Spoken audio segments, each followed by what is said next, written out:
বেলা 4টে বাজে গেছে, ঘরে তো খাবার দাবার কিছু নেই।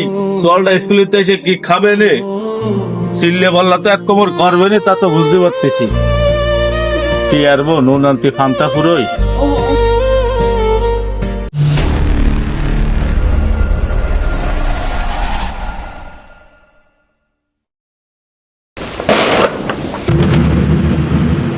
বাবা কি আইছে, ব্যাগ ধরে ফিরে মারলে কেন?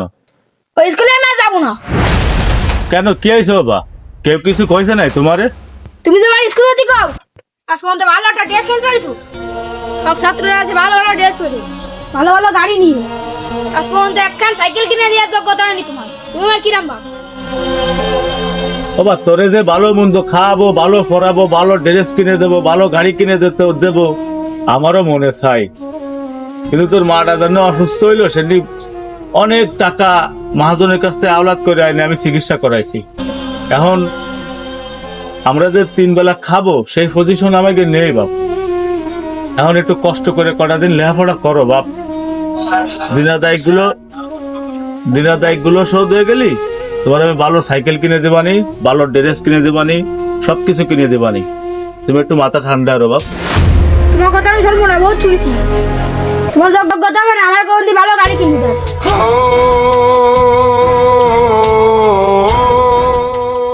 স্কুলে আমার যাতে হবে না, আমার ব্যবস্থা আমি করবো না।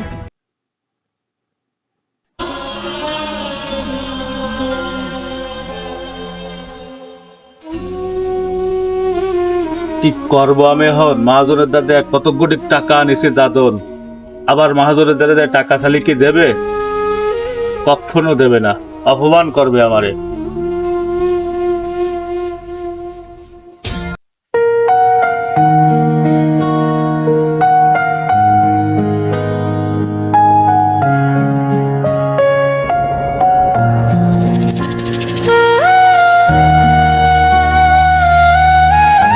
আগের কতগুলো টাকা পাবে মহাজন, আবার টাকা চালি কি দেবে না?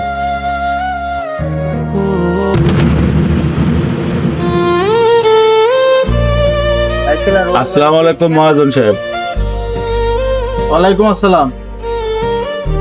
মহাজন সাহেব, আপনাদের একটু দরকারে আইলাম। তুমি তো আমার দ্বারা বিনা দরকারে আসো না।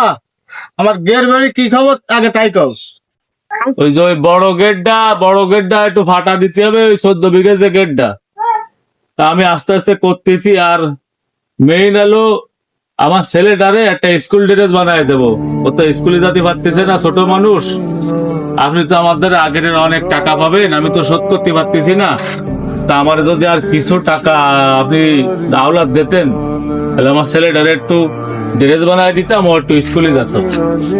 যদি আমার একটু দয়া করে দিতেন, আমি আপনার টাকাটা শোধ করে দিতাম পরে। তুমি কি প্রত্যেক তারিখ আইসে কি তুমি নাটক করো না? আগের কি পরিমাণ টাকা পাবো সেটা দেওয়ার নামে খোঁজ নেই, আবার আইসে আবার টাকা চাচ্ছ। প্রত্যেক তারিখ আইসে টাকা চাচ্ছ, তার কারণ কি? রবি শোনো, তোমার একটা সাপ কথা করে দি। তোমার সোয়াল আর স্কুলে দেওয়া লাগবে না, আর ড্রেসও কিনা লাগবে না। তোমার সোয়াল রে আমার এনে কাজে ডুয়ে দাও, আমি ভালো বেতন দিবানি। মহাজন সাহেব, হ্যাঁ এটা বিল ভাই ছিল না? হ্যাঁ, তোমার তো একটা বিল ভাই আছে, দাও স্লিপ দাও।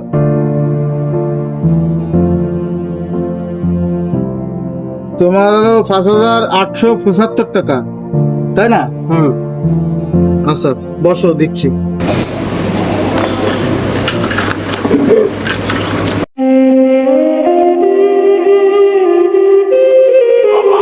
আসলে আমি তো অনেক ভুল করেছি।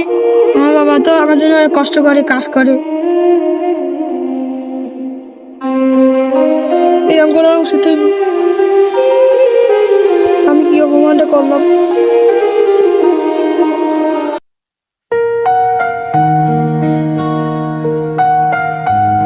1 2 3 40 50 5,870 টাকা হয়েছে, বুঝছো? 5,870। গুনে নাও, টাকা গুনে নাও।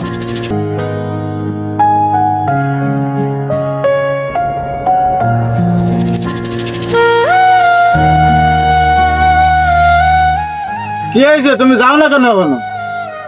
তুমি সোয়া যদি পড়াতে না পারো তাহলে আমার এনে ডুয়ে দাও, আমি মাসে মাসে ভালো বেতন দিবানি।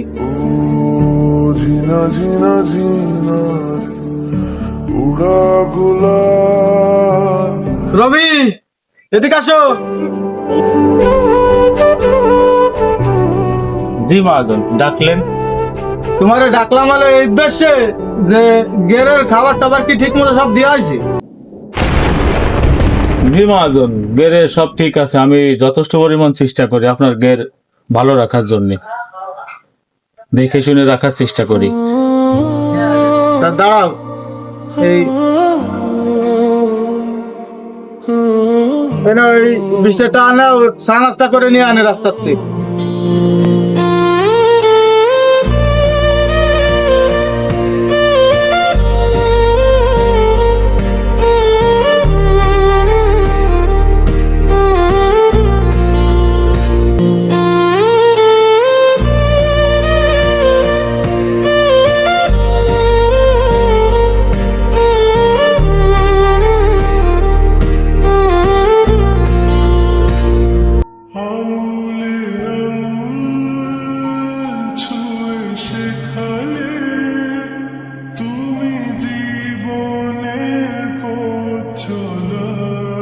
আব্বা, আমি আর তোমার থেকে খাই দেবো করবো না। আব্বা আমার ভুল হয়ে গেছে। বাবা, আমি মহাজনের দ্বারা গেলাম, বুঝছো? মহাজন কইছে সামনের সপ্তাহে টাকা দেবে না, দিলি ওই টাকা দিয়ে তোমারে ভালো নতুন ড্রেস আর সাইকেল কিনে দিবানি। তোমারে আর তোমার বন্ধু বান্ধবরা অপমান করবে না নে। আব্বা, তুমি হয়তো মিথ্যাটা করছো কেন? মাজন তো তোমার অপমান করে খেলে দিছে।